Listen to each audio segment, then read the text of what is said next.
RVVS, le MAG.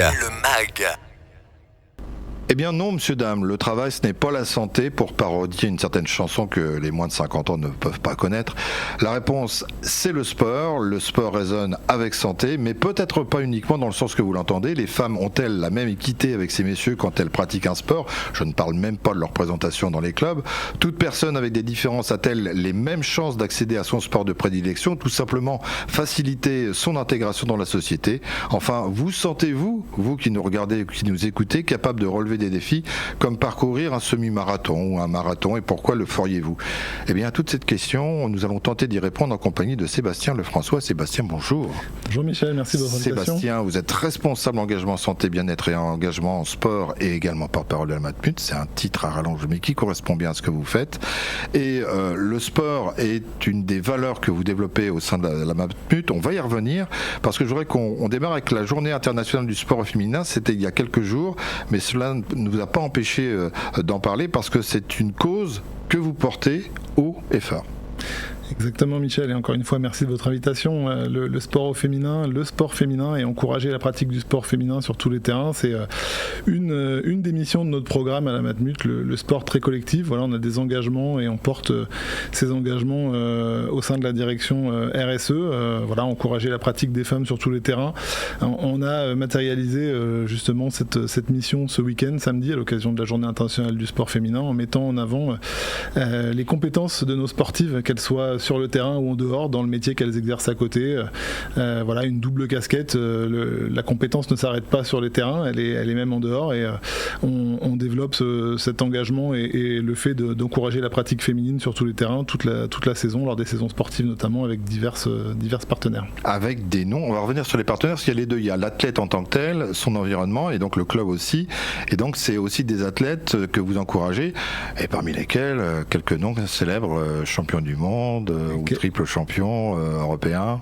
Quelques noms célèbres, effectivement. On a la chance de compter dans nos équipes 2 collaboratrices. Alors une qui est sur le secteur rouennais, qui s'appelle Célia Lixon, qui est ingénieure dans nos équipes à la Matmut, mais qui est aussi vice-championne de France en e-sport de tennis de table, et une collaboratrice gestionnaire sinistre qui elle exerce sur le secteur de Lyon, qui s'appelle Hélène Mekaled, qui est vice-championne du monde de boxe par intérim, catégorie WBC, oui, triple championne d'Europe, vous le disiez.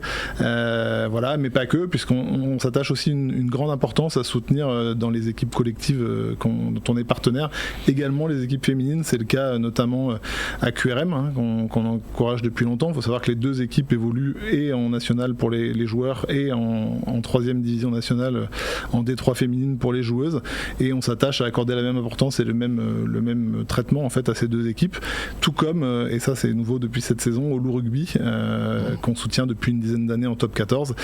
On s'attache à avoir cette même réciprocité avec les joueuses d'élite 1 qui méritent qu'on s'attarde sur leur activité, sur leur performance, et qu'on souligne le fait que, à contrario des garçons, bien souvent elles sont aussi salariées, étudiantes à côté, et que c'est des doubles voire des triples vies qu'elles mènent en fait. Alors on ne doute pas de la volonté des clubs, mais vous pouvez jouer aussi ce rôle d'aiguillon, notamment sur la diversité de ce que vous voulez porter comme valeur, et le club va s'en emparer. C'est un peu le cas du Hockey Elite 76, qui a développé un certain nombre de prestations et de sensibilisation auprès des jeunes, auprès des femmes et aussi auprès des groupes, de manière à ce que le sport soit le plus inclusif possible. Exactement.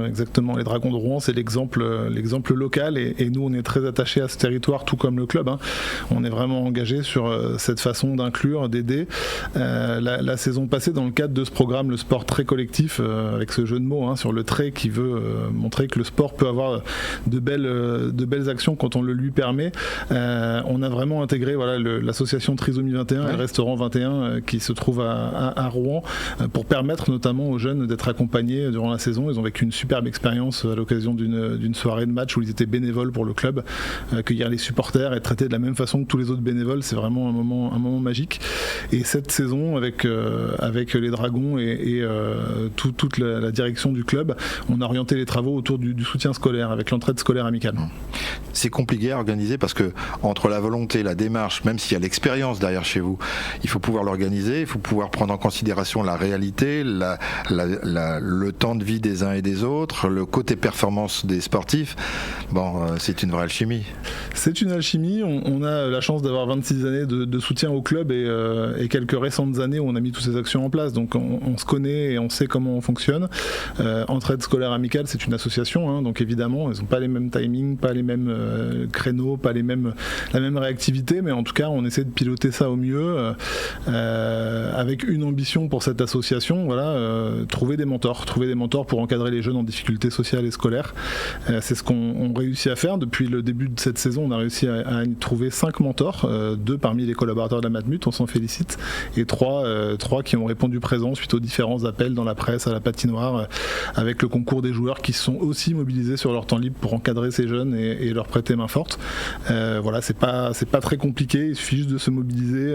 C'est 1 heure par semaine d'accompagnement pour les jeunes et tout un chacun peut potentiellement le faire. Il ne faut pas avoir un niveau bac plus 5, c'est pas l'objectif. L'objectif, c'est de les aider, de les accompagner et de les faire monter. Et bon an mal an, on arrive, club, sponsor et association, à bien s'entendre pour mettre ça en place de manière efficace et effective.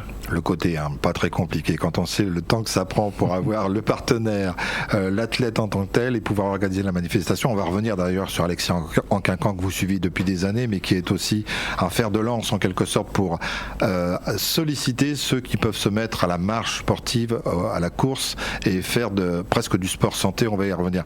Mais le fait de trouver ces mentors, c'est quand même, il faut y aller, quoi. Et j'allais dire quelque part, c'est grâce à la force et la représentation Matmut nationale que ça permet de faciliter ces menteurs et qu'ils puissent s'impliquer autant. Tout à fait, oui, c'est très collectif, c'est une mission qu'on mène avec le club dont on a besoin, avec les joueurs qui eux réussissent la performance sportive, et on en parlait d'Alexis Anquincan, évidemment la performance sportive ça permet de faire passer des messages puisque rien ne passe si les résultats sont malheureusement un peu moins au rendez-vous. Là on s'adosse à ce club de Dragons de Rouen qui est multititré, qui est connu sur la scène nationale, qui est un partenaire effectivement qui est un peu connu aussi au niveau national, et tous ensemble on surfe sur ses résultats et sur ses performances et les messages passent. La preuve c'est qu'on arrive à mobiliser des gens. Alors Sébastien, on est encore en début d'année et en début d'année résonnent souvent les bonnes résolutions. Tiens, je vais me remettre à la marche, tiens, je vais me remettre à la course. Vous avez trouvé la solution, 5 km Matmut, né pour bouger. Voilà, il y a tous les ingrédients qui permettent de passer de la prévision ou de la volonté à l'acte, et qui plus est, on y retrouve notre fer de lance, Alexis Anquincan. On dit notre, quand on gagne en France, on dit notre, et quand ils perdent, ils disent il. On peut dire notre, d'autant plus qu'il est normand et exploité, donc il est de chez nous, exactement. Alexis Anquincan, c'est un plus qu'un partenaire, puisqu'il a rejoint les équipes de la Matmut début 2025 pour devenir un vrai collaborateur en charge des sujets d'inclusion et de prévention. Et dans la prévention, il y a de la prévention santé, et parmi celles-ci, effectivement, l'incitation à l'activité physique que nous on revendique et qu'on met en avant depuis 2020. Donc c'est un vrai engagement. L'idée, c'est que ça part d'une idée toute bête, les gens qui font du sport, et typiquement ils n'ont pas besoin ni de vous ni de moi pour continuer à en faire, mais par contre ceux qu'on touche moins et ceux qui en font moins, ils sont potentiellement en moins bonne santé, et l'idée c'est de les accompagner, de les inciter, de créer les conditions pour leur permettre de bouger, et c'est un peu la philosophie de ces 5 km Matmut né pour bouger. On met en place des événements accessibles à tous, c'est-à-dire qu'on s'adosse à des festivals de running, alors en l'occurrence sur Rouen le Seine Marathon 76 dont les inscriptions viennent de s'ouvrir, j'en profite, n'hésitez pas, inscrivez-vous, et ce 5 km finalement il a connu et il connaît un succès qui est assez phénoménal, puisqu'on a démarré avec les organisateurs à 300 participants en 2021 et on était pas loin de 3000 sur la ligne de départ de l'édition 2025, et on va dépasser ce 3000 en 2026, j'en suis sûr. Donc voilà, on est très content. Bouger c'est bon pour la santé physique, santé mentale. Le slogan a l'air simple, mais il est totalement adéquat. Né pour bouger, c'est formidable. Né pour bouger, c'est simple, c'est efficace, et ça veut dire ce que ça veut dire en vrai. Donc on continue, c'est une véritable vérité absolue, et évidemment ça sert à rien d'appuyer dessus, mais ça veut dire ce que ça veut dire, effectivement. Sébastien, il vous reste 30 secondes. Qu'est-ce qui va vous faire courir cette année ? Qu'est-ce que vous allez courir après quoi ? On va courir à travers des actions toujours plus engagées, des actions toujours plus impactantes. Voilà, notre objectif, c'est construire et rêver demain, et de faire une société plus juste pour tous. Donc voilà, on va essayer de continuer à travailler dans ce sens avec nos partenaires qui sont engagés avec nous. Et vous ? On va vous voir au départ de quelques courses. Ah bah oui, je dis courir, donc j'y vais. Nous, on prend le départ des 5 km Matmut pour bouger, qu'on donne généralement, et on accompagne effectivement et collaborateurs nombreux et tous les sociétaires et également le grand public qui s'inscrit. Merci beaucoup d'être passé au micro d'RVS, Sébastien Lefrançois, pour parler du sport, pour parler de cette inclusivité, pour parler de tout le monde peut le faire. Merci. Merci à vous.